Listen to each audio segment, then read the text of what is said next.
Hello everyone, welcome to NIMCET ninjas YouTube channel. अगर आप SBTU में MCA में एडमिशन लेना चाहते हैं और वहाँ की cut off, fee, reservation, placement, highest package, closing rank, opening rank, किस डेट पे एडमिशन होगा और किस रैंक पे क्लोजिंग रैंक रहेगी और OBC और SC ST को किस रैंक पे कॉलेज मिल जाएगा, तो सबकी जानकारी मैं ऑर्डर वाइज दूंगा। आपको परेशान होने की कोई ज़रूरत नहीं है, ठीक है। तो घबराने की कोई बात नहीं है। SBTU के बारे में हम लोग कंप्लीट इन्फॉर्मेशन आज जानेंगे। तो चलते हैं पेन टैब पे, आप वहाँ की इन्फॉर्मेशन देखते हैं SBTU में क्या क्या होता है। तो सबसे पहली बात करते हैं SBTU MCA की। SBTU एक इंजीनियरिंग कॉलेज, एक बहुत ही पुराना कॉलेज है जो 1921 में इस्टेब्लिश हुआ था। IIT कानपुर भी इनके कैंटीन में ही स्टार्ट हुआ था। मतलब ये इतना पुराना कॉलेज है, ठीक है। ये इतना पुराना कॉलेज है कि IIT कानपुर भी इनके कैंटीन में ही स्टार्ट हुआ था। तो हम बात करते हैं SBTU MCA की। मोड ऑफ एडमिशन क्या है? अगर आप निमसेट एग्ज़ाम में अपीयर हुए हैं 2026 में तो आप पार्टिसिपेट कर सकते हैं, ठीक है। SBTU में आप एडमिशन ले सकते हैं, बस आपकी रैंक होनी चाहिए। कौन कौन फॉर्म भर सकता है? सबसे बड़ा क्वेश्चन है कि फॉर्म कौन कौन भर सकता है। फॉर्म जनरल, जिसकी रैंक 1500 तक है वो आँख बंद करके भर दे, चाहे किसी भी स्टेट से हो, यूपी से हो या ना हो, ठीक है। अगर यूपी से है तो इसको 1700 भी कर सकता है वो। 1500 रैंक वाले तक तो फॉर्म भरे जनरल वाले, क्योंकि रजिस्ट्रेशन फ़ीस केवल 2500 ही है, 2500 ही है। अगर आप SBTU को कंसीडर करें एडमिशन के लिए तो ज़रूर से इस फॉर्म को भरें। अगर OBC EWS कैटेगरी आपकी है तो 2200 रैंक तक भरें आप लोग, ठीक है। आपको पूरा चांस एक मिल जाएगा, आप इसको 2500 रैंक भी तक कर सकते हो, लेकिन 2200 तक तो एडमिशन पक्का मिलेगा, ठीक है। इसको 2500 तक भी कर सकते हो। SC ST आपकी जो भी 10,000 11,000 जो भी रैंक आई हो, आप ज़रूर रजिस्ट्रेशन कर दो, आपको कॉलेज पक्का मिलेगा, ये मेरी गारंटी है, ठीक है। सबसे पहली बात, SBTU में जो एडमिशन होता है MCA में 2 ईयर का प्रोग्राम होता है, 2 ईयर 4 सेमेस्टर, ठीक है। 2 ईयर 4 सेमेस्टर। NITS IIIT में क्या होता है कि यही प्रोग्राम 3 साल का होता है, पर SBTU में 2 साल का होता है। कॉलेज फीस इनकी 1.2 लाख पर ईयर है। कॉलेज फीस इनकी 1.2 लाख पर ईयर है, जो कि ज़्यादा नहीं कि बोलेंगे, एवरेज फ़ीस है, क्योंकि 1-1.5 लाख फ़ीस तो आजकल हर इंस्टीट्यूट की लगती है और एक गवर्नमेंट इंस्टीट्यूट भी है तो इतनी फ़ीस तो लगेगी ही। थोड़ा इंजीनियरिंग का सीन अलग हो जाता है। अगर आप यही मेडिकल रहता तो कॉलेज फ़ीस थोड़ी कम लगती है, पर इंजीनियरिंग में क्या है, गवर्नमेंट इंस्टीट्यूट की फ़ीस बहुत हाई होती है। IITs NITS IIITs की जैसे फ़ीस बहुत हाई होती है। तो हम बात करते हैं हॉस्टल फ़ीस की। हॉस्टल फ़ीस क्या है? 60K to 65K, 60K to 65K, 60,000 से लेके 65,000 पर एनम ही आपका हॉस्टल फ़ीस है, ठीक है। इसी में आपका मेस और सब आ जाएगा। और रिक्वायर्ड डॉक्यूमेंट क्या चाहिए आपको, ये भी मैं बताऊंगा। सबसे पहली बात है एलिजिबल कौन कौन है। इसके लिए एलिजिबल जनरल कैटेगरी जिसकी ग्रेजुएशन में 55% है, और OBC ST SC OBC का 50% और SC ST PWD का 50%। अगर इतना है तो आप इस फॉर्म को भर सकते हो और इस कॉलेज में एडमिशन ले सकते हो, आप एलिजिबल हो।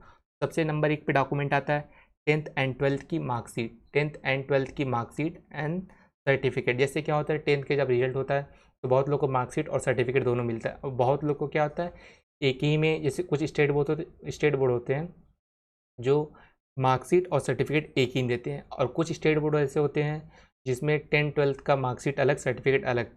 इसलिए मैंने यहाँ मार्कशीट एंड सर्टिफिकेट लिखा है। और निमसेट का स्कोर कार्ड भी आप ले लेना, ये भी आपके पास प्रिंट आउट होना चाहिए। 10th की मार्कशीट जो कि आपकी DOB के लिए यूज़ होगी, वेरीफाई डेट ऑफ बर्थ जो आप वेरीफाई कराने के लिए, क्योंकि क्या होता है आधार कार्ड का डेट ऑफ बर्थ तो आप कुछ भी चेंज करा सकते हैं, इसलिए 10th की मार्कशीट यूज़ करते हैं। अगर आप यूपी से हैं तो अपना डोमिसाइल बनवा लेना, क्योंकि इनके लिए होम स्टेट रिजर्वेशन मिलता है। अगर आप यूपी से हैं, यूपी से तो होम स्टेट का रिजर्वेशन मिलता है।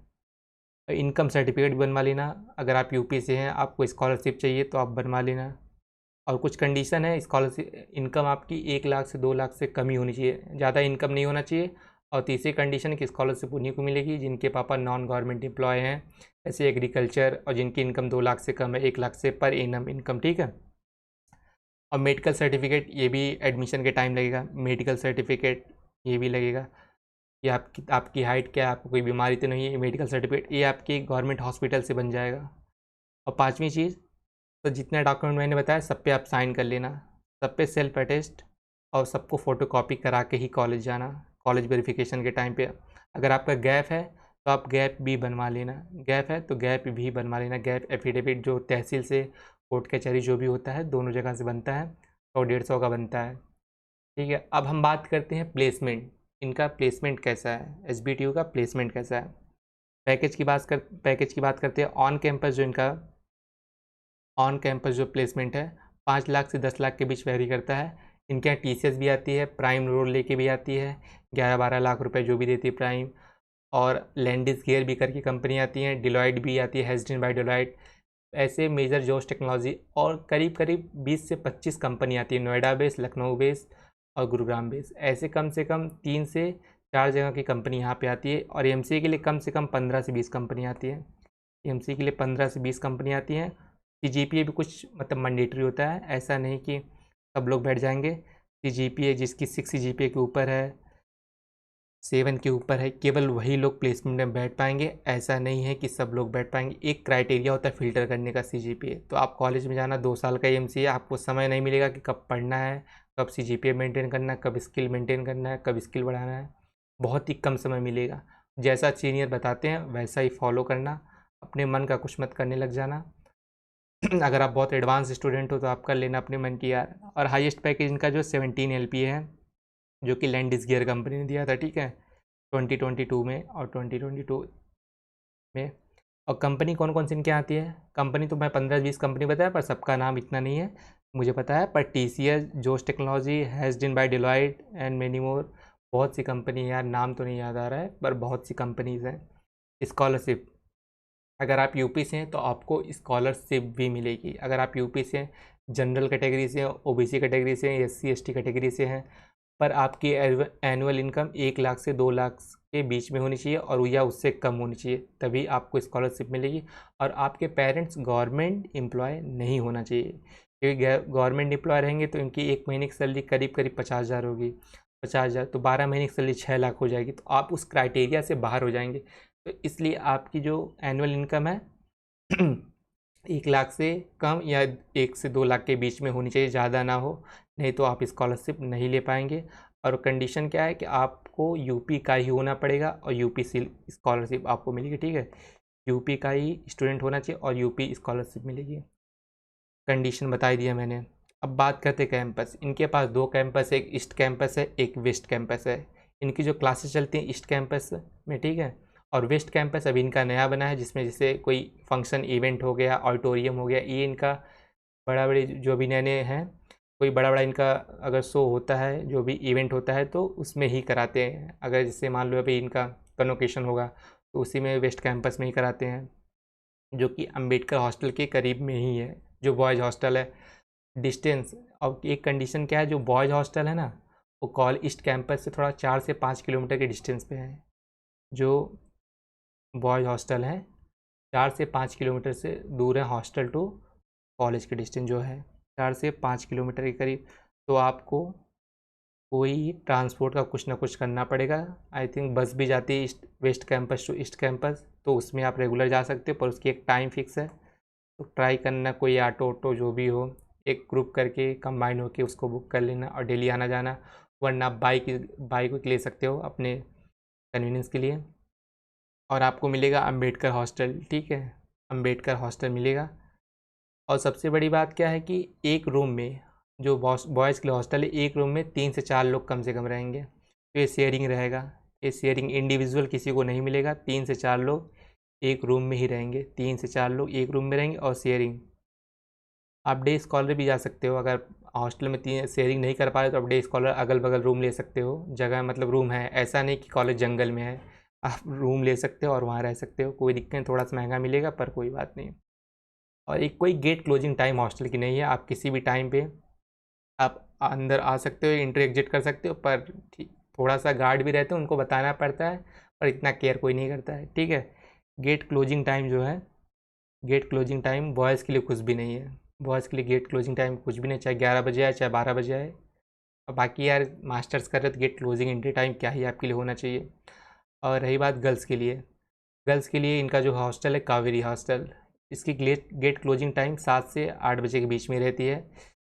अगर गर्ल्स कहीं बाहर जा रही हैं तो 7 से 8 बजे के बीच में ही आ जाएं। 7 से 8 बजे के बीच में आ जाओ, वरना ये आपके घर पे कॉल कर देंगे, जो भी पता है वार्डन कितने 3-5 करते हैं यार, अगर आप ग्रेजुएशन में आप हॉस्टल में रहे होंगे तो इसलिए आपको 7 से 8 बजे के बीच में आ जाना है। ये आपकी गेट क्लोजिंग टाइम रहेगी। और जो इनका हॉस्टल है ये बॉयज़ हॉस्टल से बहुत दूर है, वेस्ट कैंपस से, तो गर्ल्स और बॉयज़ हॉस्टल का एक सेपरेट हॉस्टल, जिसकी भी डिस्टेंस बहुत ही ज़्यादा है। ठीक है, ऐसा नहीं कि एक कैंपस उसी के बीच में गर्ल्स हॉस्टल, ईस्ट में वेस्ट में, ऐसा ऐसा नहीं है। डिस्टेंस दोनों के बीच बहुत ज़्यादा है, और दोनों का सब कुछ मेस और सब कुछ अलग है। और यूपी में से अगर आप हो, यूपी से हो, पहली बात गर्ल्स के लिए वहाँ एक स्पेशल रिजर्वेशन भी मिलता है। अगर यूपी से हो तो एक, यूपी से हो और गर्ल्स हो तो आपको एक स्पेशल रिजर्वेशन मिलता है, उनके लिए कुछ सीटें फिक्स की जाती हैं।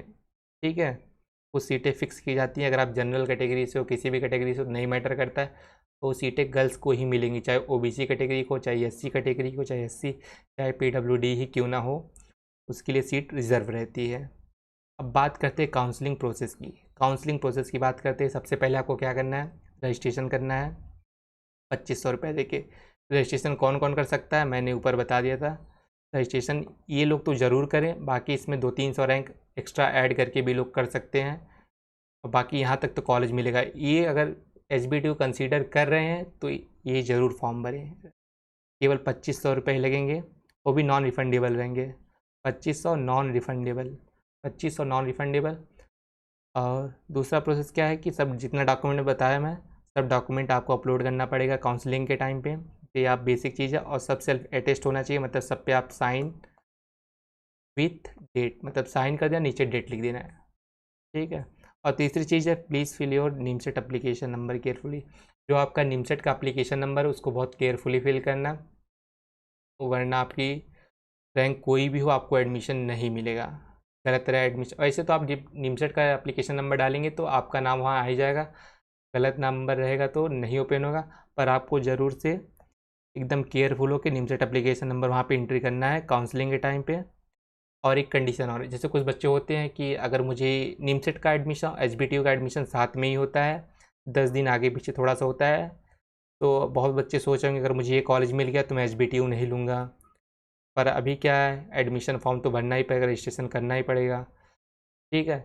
अगर बाद में कोई एनआईटी ट्रिपल आईटी आपको मिल जाती है, अगर आप एचबीटीयू को छोड़ना चाहते हैं तो एडमिशन डेट की जो लास्ट डेट है, एडमिशन डेट की जो लास्ट डेट है, जैसे मान लो कि 30 जुलाई लास्ट डेट है, 30 जुलाई लास्ट डेट है, तो इनको 15 अगस्त के पहले ही, मतलब 15 दिन के पहले ही इनको बता दो कि मैं आपके कॉलेज से एडमिशन विड्रा करना हो, वरना आपको आपकी जो फ़ीस है 1,20,000 ये पूरी ले लेंगे।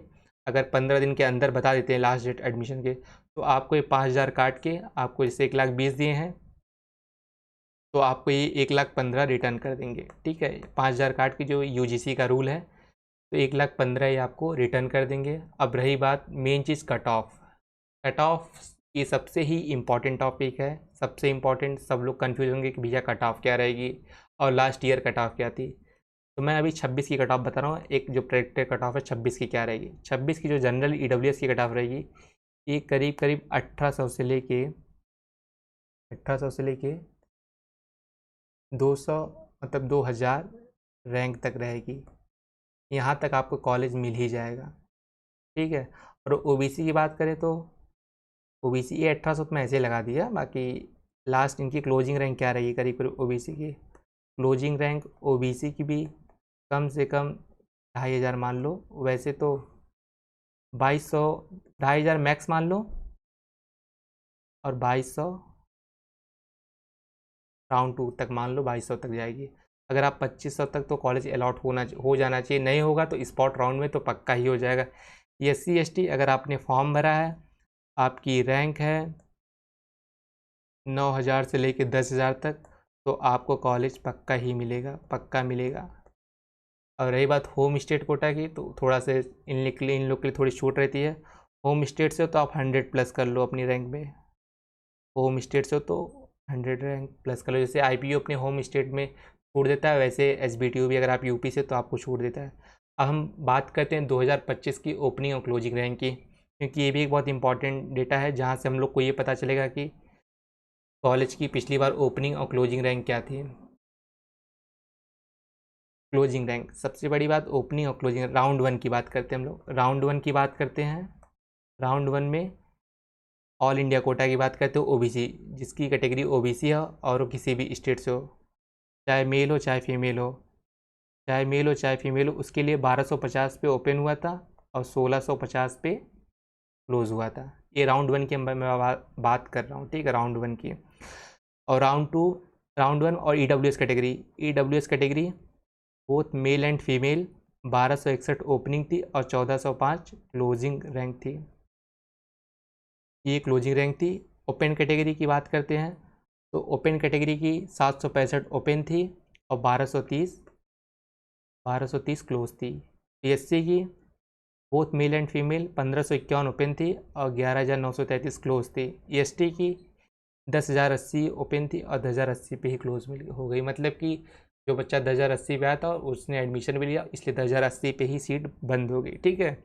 अब बात करते हैं होम स्टेट से हो और लड़की हो और प्लस ओबीसी हो तो आपकी क्लोजिंग रैंक 1773 है, मतलब 1773, ठीक है। क्लोजिंग रैंक आपकी 1773 है और ओपनिंग रैंक जो है 1655 है। अब बात करते हैं ईडब्ल्यूएस, जो यूपी से ही हैं और लड़की हैं कैटेगरी से हैं, तो उनकी ओपनिंग रैंक 1864 है और 1913 क्लोज है। देखो कितना ह्यूज डिफरेंस है। ओबीसी फीमेल 1753 पे क्लोज हो रही है और बाकी यहाँ 1650 पे, तो करीब 100 रैंक का डिफरेंस आ रहा है, 100 रैंक का डिफरेंस आ रहा है, ठीक है। अब बात हम करते हैं open category both and male and female home state की, जो यूपी से हैं, 1952 पे ओपन हुआ था और 2900, ये मतलब जो है आर्म्ड फोर्सेस, आर्म फोर्सेस, अगर पापा किसी आर्मी में है या मम्मी आर्मी में है तो आर्म्ड फोर्सेस के लिए ये, ठीक है, ये उनके लिए क्लोजिंग रैंक है। ओपन गर्ल, अगर फीमेल हो आपकी कैटेगरी ओपन है तो ये आपका 1122 से लेकर 1438 तक आपको मिल जाएगा। ये राउंड 1 की है, बाकी इसमें 100 प्लस कर सकते हो आप लोग ओपन।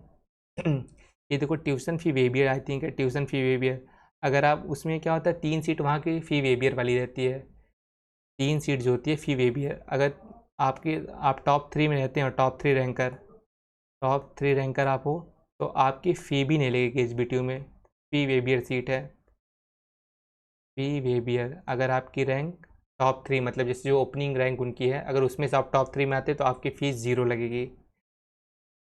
अब बात करते हैं राउंड 2 की। पिछली बार राउंड 2 ही राउंड तक एडमिशन हुआ था और तीसरा राउंड स्पॉट राउंड था, ठीक है, स्पॉट राउंड था। अब राउंड 2 की बात करते हैं। Round 2 all India rank, all India quota, OBC category both male and female 1659 पे ओपन हुआ था और 2185 तक गया था। 2185 मतलब 2200 रैंक तक एडमिशन हो गया था ओबीसी कैटेगरी का, चाहे मेल हो चाहे फीमेल हो, चाहे किसी भी स्टेट से हो, चाहे यूपी, चाहे बिहार, झारखंड, राजस्थान, दिल्ली, किसी भी स्टेट से हो, हरियाणा किसी भी स्टेट से हो। ईडब्ल्यूएस ऑल इंडिया कोटा 1464 से लेके 2257, मतलब 2300 रैंक तक एडमिशन हो गया था पिछली बार ईडब्ल्यूएस का। Both male and female for open 1261 से लेके 1411 तक। ओपन गर्ल फीमेल सीट, ठीक है, होम स्टेट, मतलब quota home state open category की जो लड़की हैं तो उनके लिए 1595 ओपन हुआ था और 1598 पे क्लोज हुआ था। अब बात करते हैं एससी की। होम स्टेट 11,933 पे लेके 11,933 ओपनिंग था, क्लोजिंग भी था। तो ये थी ओपनिंग और क्लोजिंग रैंक एसबीटीयू की। अच्छा कॉलेज है, से एल्यूमिनाई अच्छे हैं, मतलब ठीक ठाक कंपनी, 10 से 15 कंपनी आ जाती हैं। अगर आप अच्छे मेहनती हो तो आप वहाँ से 7-8 लाख 6 लाख का पैकेज तो लेके निकलोगे। टीसीएस भी आती है तीनों रोल के लिए, निंजा, डिजिटल, प्राइम, तीनों के लिए। तो अगर आपने प्राइम निकाल लिया तो आपका काम ही हो गया। जो कंपनी 90s में आती है वो आपके यहाँ भी आती हैं, तो घबराने की बात नहीं है। ये रहा ओपनिंग क्लोजिंग रैंक।